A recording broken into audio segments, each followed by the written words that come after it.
temps. Vous avez oublié, c'est pas grave.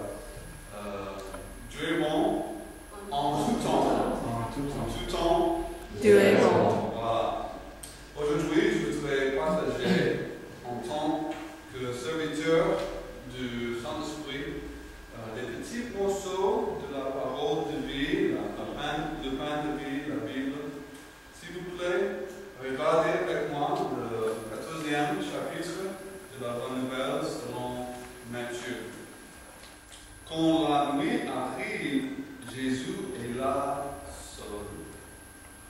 Dans ce verset, il y a des enseignements au sujet de la prière. Jésus monte dans la montagne pour prier. Est-ce que vous avez déjà monté une montagne? C'est dur, n'est-ce pas? Alors, c'est parfois dur pour moi de monter des petites collines dans le parc Jean-Georges Brassens. N'est-ce pas? Parfois, la prière est comme monter une montagne. Et parfois, c'est dur de trouver Dieu en priant. Et comprenez, mes amis, Jésus était là en prière pendant la nuit. Ce n'était pas en court temps, c'était en long temps.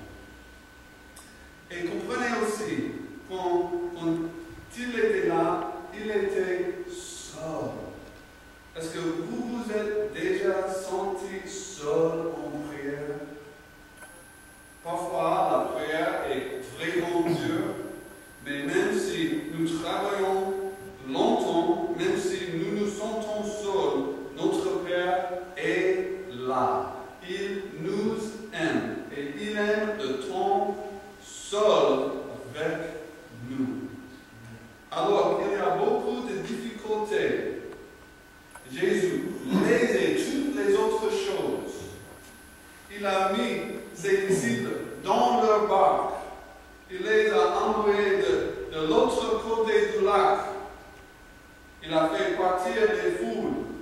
Jésus, mes amis, a rangé toutes ces choses. En effet, il rangeait sa vie afin de chercher son Père, afin d'avoir des temps de qualité avec Dieu.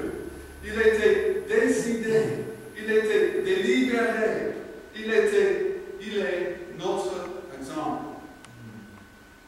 Est-ce qu'il y a des choses dans votre vie que vous devez changer afin d'avoir plus de temps avec votre Père?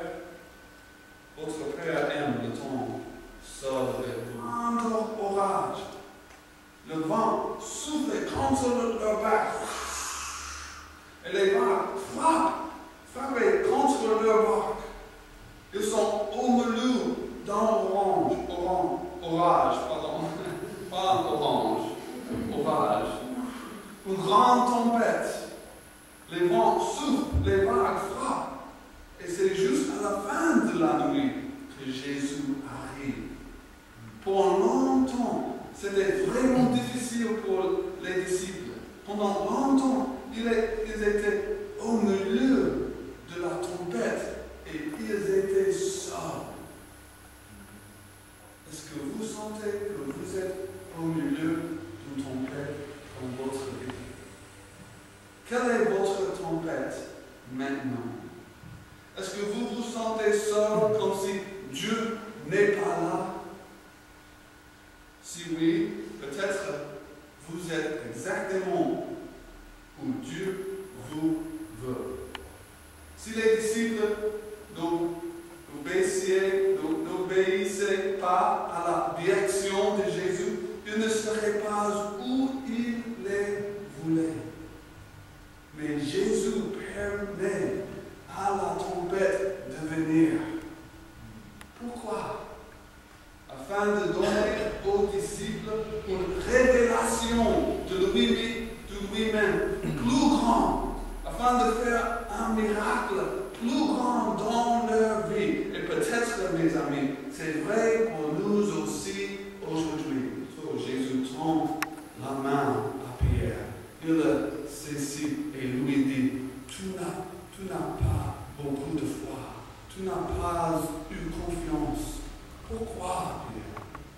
Ils montent tous les deux dans la barque et le vent s'arrête de souffler.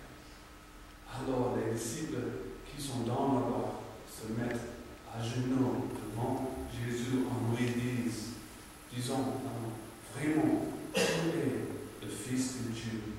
Jésus, mes amis, est souverain au-dessus de toutes les tempêtes de nos vies. Il est là, au milieu de nos circonstances. Il marche en victoire au milieu de nos vies. Il nous dit, rassurez-vous, c'est moi, n'ayez pas peur. Viens à moi, regarde-moi. Tu peux marcher sur l'eau à travers ces difficultés dans ta vie aujourd'hui. Aie confiance en moi. Celui qui est là, marchant sur l'eau, c'est qui? C'est celui qui est là, marchant à travers la tempête, c'est Jésus. C'est lui qui est là, souverain, au-dessus de toutes vos circonstances, c'est Jésus. C'est lui qui est là, au milieu de votre tempête, c'est Jésus. C'est lui qui est là, au milieu des cèdres, c'est Jésus. C'est lui qui est là, capable de vous donner la puissance nécessaire, c'est Jésus. C'est lui qui est là, le roi des rois, c'est Jésus. C'est lui qui est là, le Seigneur des seigneurs, c'est Jésus. C'est lui qui est là, qui vous aime d'un amour éternel, c'est Jésus. C'est lui qui est là, c'est Jésus. Amen. Amen. Dieu est bon Tous les temps. en tout temps. Tu es bon.